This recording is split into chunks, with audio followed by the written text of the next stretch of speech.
I've heard a lot of strange stories in my time as a military veteran, but none quite compare to the tales that emerged from the smoke pits of Afghanistan. These makeshift gathering spots, often nothing more than a few rickety chairs circled around a sand-filled ammo can for cigarette butts, became the beating heart of our bases. It was there, under the vast Afghan sky, that we'd share our experiences, fears, and the inexplicable events that seemed to haunt our deployments. The smoke pit I remember most vividly was at a forward operating base in Kandahar province. It sat on the edge of our compound, offering a clear view of the barren landscape beyond our walls. The air was always thick with dust and the acrid smell of burning trash from the nearby pit, but it was our sanctuary. As the sun dipped below the horizon and the first stars began to twinkle, we gathered there, our faces illuminated by the glow of cigarettes and the occasional flare of a lighter. It was on one such evening that I first heard Chris's story. Chris was an ex-Canadian Army soldier, a quiet guy with eyes that had seen too much. He'd been part of a mechanized infantry unit, spending countless hours in the confines of a LAV, light armored vehicle. As he spoke, his voice barely above a whisper, I could see the memories playing out behind his eyes. Chris's unit had been on a routine patrol through a particularly volatile area of Kandahar. They'd decided to use a dry river as an overnight halt location, its elevated banks providing clear visibility of the surrounding area. As night fell, the tension in the air was palpable. The soldiers took turns on watch, their eyes scanning the darkness for any sign of movement. It was in the dead of night, Chris recalled, when it happened. He was inside the LAV, trying to catch some sleep between shifts, when he heard it, the unmistakable sound of someone climbing onto the vehicle. At first, he thought it was one of his teammates, but a quick radio check confirmed that everyone was accounted for. The sound continued, footsteps moving across the top of the LAV, clear and deliberate. Chris and his crew sprang into action, grabbing their weapons and night vision gear. They poured out of the vehicle, fully expecting to confront an enemy combatant, but as they swept the area, they found nothing. No footprints in the dust, no sign of disturbance, not even a stray animal that could have caused the noise. It was as if the sound had come from thin air. As Chris recounted the story, I could see the confusion and unease still etched on his face. He spoke of how they spent the rest of the night on high alert, jumping at every sound, their nerves frayed. But nothing else happened. When dawn broke, they continued their mission as if nothing had occurred, but Chris knew that something had changed. The impact of that night stayed with Chris long after he returned home. He spoke of sleepless nights, of starting at unexpected noises, of a lingering feeling that something inexplicable had touched his life. As he finished his story, a heavy silence fell over our little group in the smoke pit. We all knew the toll that war could take on a person's mind, but this was something different, something that challenged our understanding of reality itself. Chris's story was just the beginning. As the deployment wore on, more tales emerged, each one stranger than the last. We found ourselves grappling not just with the visible enemies beyond our walls, but with the unseen forces that seemed to permeate this ancient land. The smoke pit became our confessional, a place where we could voice our fears and doubts without judgment. Looking back now, I realize that these stories were more than just tales to pass the time. They were a way for us to process the surreal nature of our experiences in Afghanistan.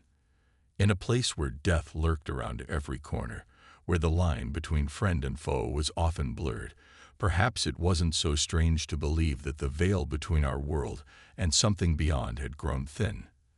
As I sit here, years removed from those smoke pit conversations, I can still feel the weight of those stories, a reminder that some experiences defy explanation, leaving an indelible mark on those who lived them. As the nights in Afghanistan grew longer and the stories in our smoke pit became more frequent, I found myself drawn to a tale that seemed to blur the lines between technology and the supernatural. It came from a U.S. soldier who went by the handle Sector SOS, a name that seemed fitting given the nature of his experience. Sector SOS had been stationed in Kunar province, a rugged area known for its treacherous terrain and frequent insurgent activity. His post was an observation point perched high on a hilltop, overlooking a winding road that snaked through the valley below. It was a strategic position, allowing them to monitor movement in and out of the area. But it was also isolated and exposed. On the night in question, Sector SOS was on watch with 2 other soldiers. The air was crisp, carrying the scent of pine from the nearby forests. Their equipment hummed softly in the background, radios crackling with intermittent chatter, the gentle whir of surveillance gear. The most important tools of their trade that night were their night vision goggles, turning the pitch-black landscape into a sea of ghostly green. As Sector SOS recounted the story, I could almost see the scene through his eyes. The 3 soldiers, alert but settled into the routine of their watch, scanning the road below. It was a quiet night, the kind that could lull you into a false sense of security if you weren't careful. But these men were professionals, their senses honed by months of constant vigilance. It was just past midnight when one of the soldiers spotted movement on the road. Through their night vision goggles, they saw a figure emerge from the shadows. At first, they thought it might be an insurgent trying to plant an IED under the cover of darkness. But as the figure came into clearer view, they realized it was a young boy, no more than 10 or 11 years old. Sector SOS described the boy in vivid detail. Dressed in traditional Afghan clothing, a small cap perched on his head. He appeared to be herding a few goats, a common enough sight during daylight hours, but utterly bizarre in the dead of night. The soldiers watched, transfixed, as the boy and his goats made their way slowly down the road. Something about the scene felt off, Sector SOS said. The boy moved with an unnatural grace, his feet barely seeming to touch the ground. The goats, too, were eerily silent, their hooves making no sound on the rocky path. Unnerved, one of the soldiers suggested they take off their night vision goggles, just to be sure their equipment wasn't malfunctioning. What happened next sent chills down my spine, even as I sat in the relative safety of our smoke pit. When they removed their goggles, the road was empty. No boy, no goats, not a single sign of movement. They quickly replaced the goggles, and there was the shepherd boy, continuing his silent journey, as if nothing had happened. For the rest of their watch, the soldiers took turns observing the phantom shepherd. Sometimes he would disappear, only to reappear further down the road. Other times, he seemed to flicker in and out of existence, like a faulty hologram. As dawn approached, the boy and his ghostly flock faded away with the night, leaving the soldiers to question everything they thought they knew about reality. In the days that followed, Sector SOS and his team debated whether to report what they'd seen. The fear of ridicule, or worse, being deemed unfit for duty, kept them silent. But the experience haunted them, coloring every subsequent night watch with a sense of unease and anticipation. What struck me most about Sector SOS's story was the intersection of modern military technology with what seemed to be an ancient supernatural presence. Our night vision goggles were designed to reveal hidden threats, but in this case, they had unveiled something far more mysterious. It made me wonder how many other unexplained phenomena might be lurking just beyond the range of our natural senses. As Sector SOS finished his tale, the other veterans in our circle nodded in silent understanding. Many of us had come to Afghanistan expecting a straightforward fight against a tangible enemy. Instead, we found ourselves grappling with a land steeped in centuries of conflict, where the ghosts of past wars seemed to linger in the very air we breathed. One of our Afghan interpreters, overhearing the story, shared that local folklore was rich with tales of spirits and jinn roaming the mountainsides. He spoke of ancient battlefields where the souls of fallen warriors were said to replay their final moments for eternity. In light of what Sector SOS had seen, these stories no longer seemed like mere superstition. The incident changed Sector SOS profoundly. He spoke of a newfound respect for the unseen aspects of the world around us.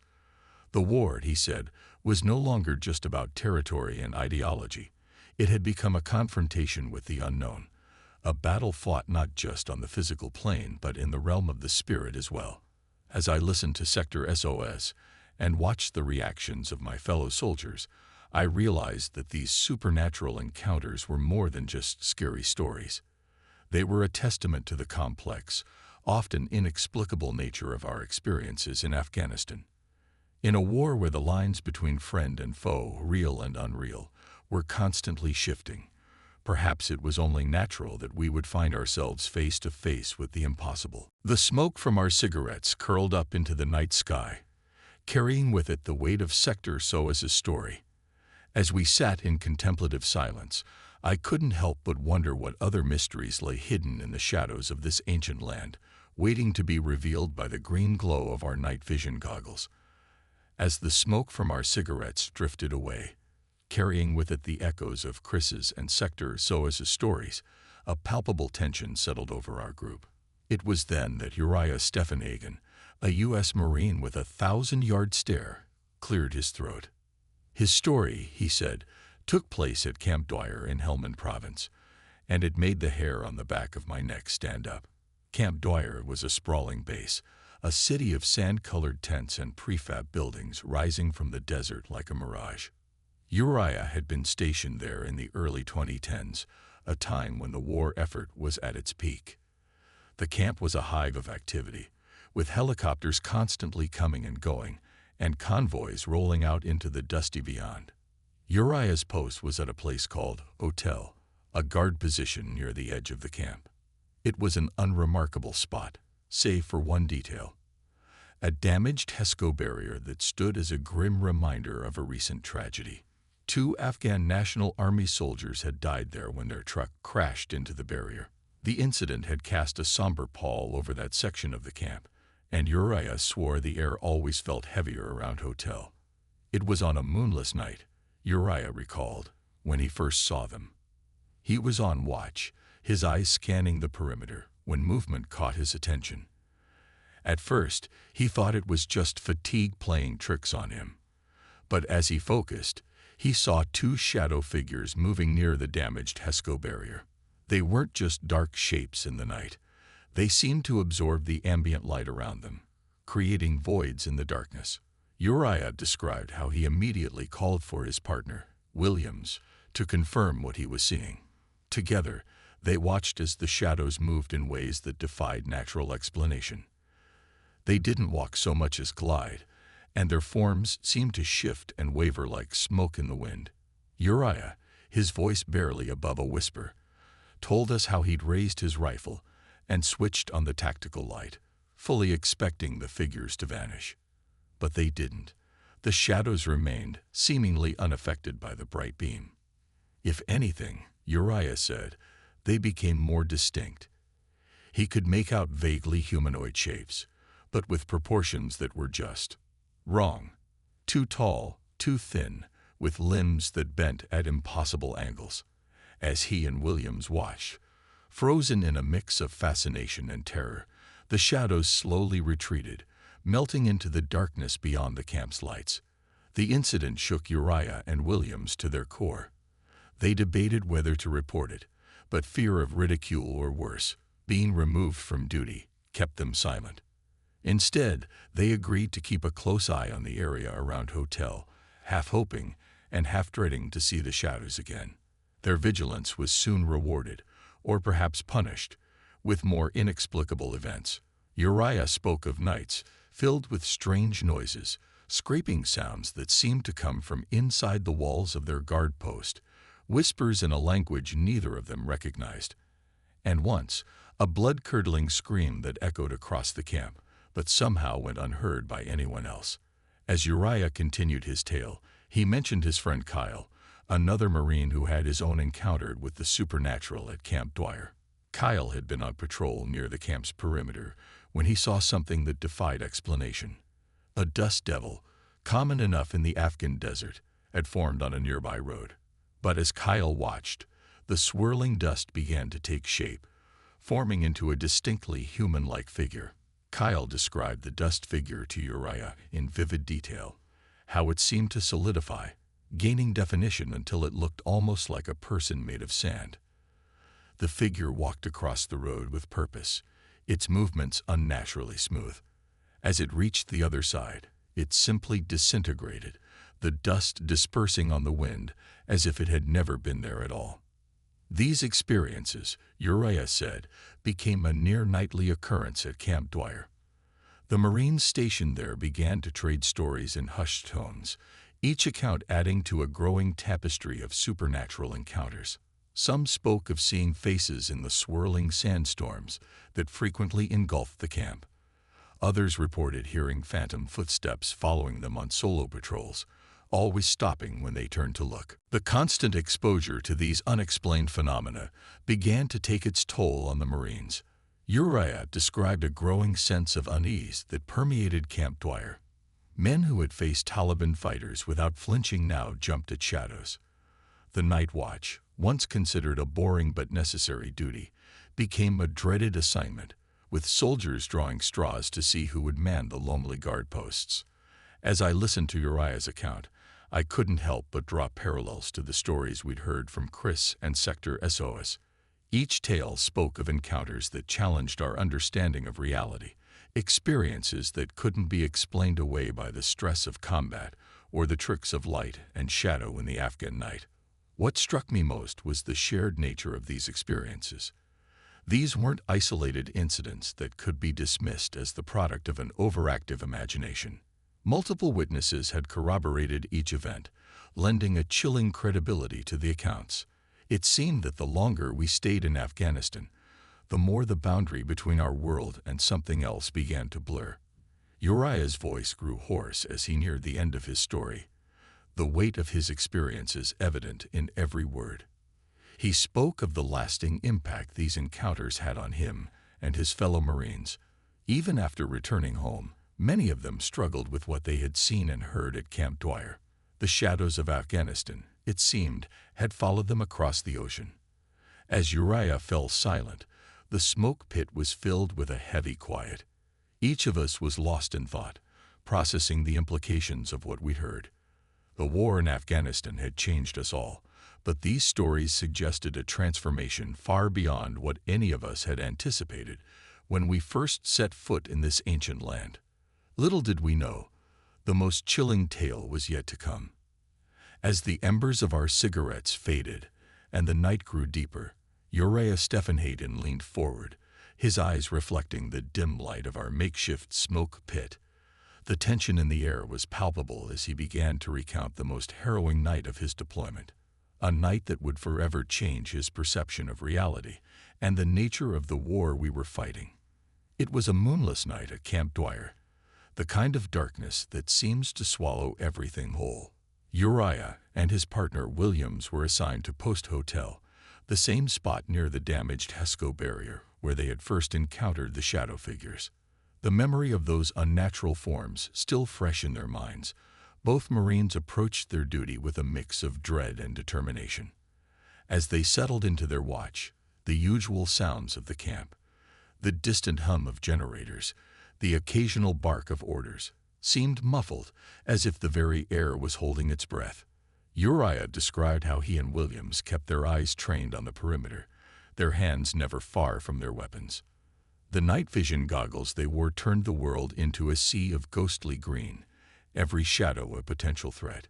It started with a whisper. At first, Uriah thought it was just the wind playing tricks on them.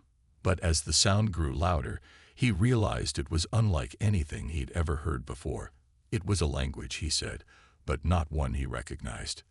The words, if you could call them that, seemed to slither through the air, raising goosebumps on his skin. Williams heard it too. They exchanged glances, a silent confirmation that neither of them was imagining things.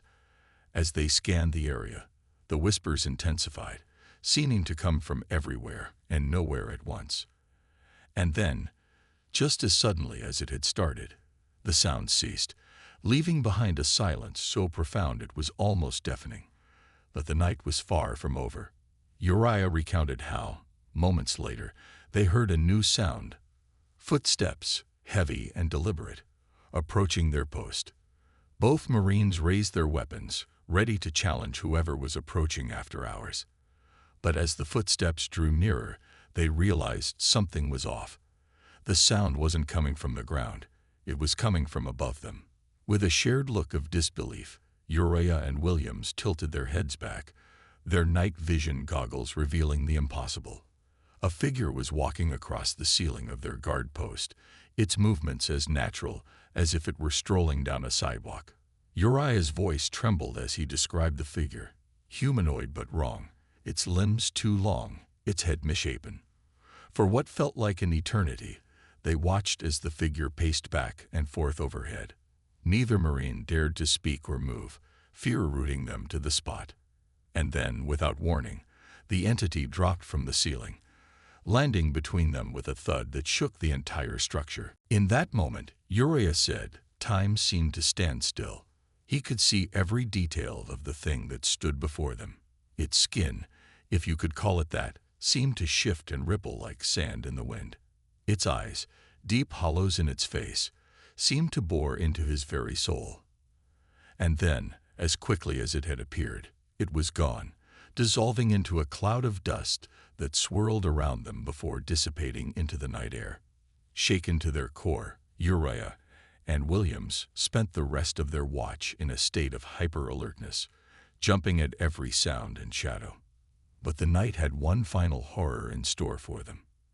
As the first light of dawn began to creep over the horizon, they heard the sound of footsteps again. This time, normal footsteps approaching their post. It was the corporal, coming to relieve them of duty.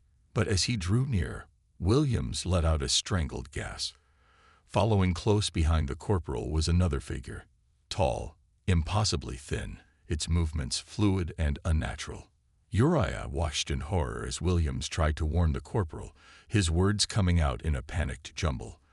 But the corporal seemed oblivious to the entity behind him. He looked at Williams with concern, clearly thinking the Marine had lost his mind. As the corporal climbed the stairs to their post, the phantom figure followed, its form seeming to flicker and waver with each step. Uriah described the moment the corporal reached the top of the stairs, the phantom figure right behind him. For a split second, the entity turned its head, its hollow eyes locking with Uriah's. And then, in the blink of an eye, it was gone, leaving behind nothing but a lingering sense of dread. In the days that followed, Uriah and Williams struggled to come to terms with what they had experienced. They debated whether to report the incident, knowing full well how it would sound to their superiors. In the end, they chose to keep silent, but the weight of that night hung heavy on their shoulders. As Uriah finished his tale, the smoke pit fell into a deep, contemplative silence. Each of us was lost in thought, grappling with the implications of what we had heard. The war in Afghanistan had changed us all, but these supernatural encounters suggested a transformation far beyond what any of us had anticipated when we first set foot in this ancient land. Looking back now, years removed from those smoke pit conversations, I realized that these stories were more than just tales to pass the time or scare each other. They were a way for us to process the surreal nature of our experiences in Afghanistan, in a place where death lurked around every corner, where the line between friend and foe was often blurred. Perhaps it wasn't so strange to believe that the veil between our world and something beyond had grown thin. These experiences left an indelible mark on all of us who served. Even now, safe at home, there are nights when the shadows seem to move of their own accord, when the wind carries whispers in a language I don't understand. The supernatural events we witnessed in Afghanistan serve as a reminder that there are some things in this world, and perhaps beyond it, that defy explanation. As I sit here, penning these memories, I can't help but wonder about the countless other stories that remain untold, the experiences that soldiers carry with them in silence. The war in Afghanistan was fought not just against a tangible enemy, but against the unknown, the unexplainable, and the supernatural. And in many ways, that's a battle that never truly ends.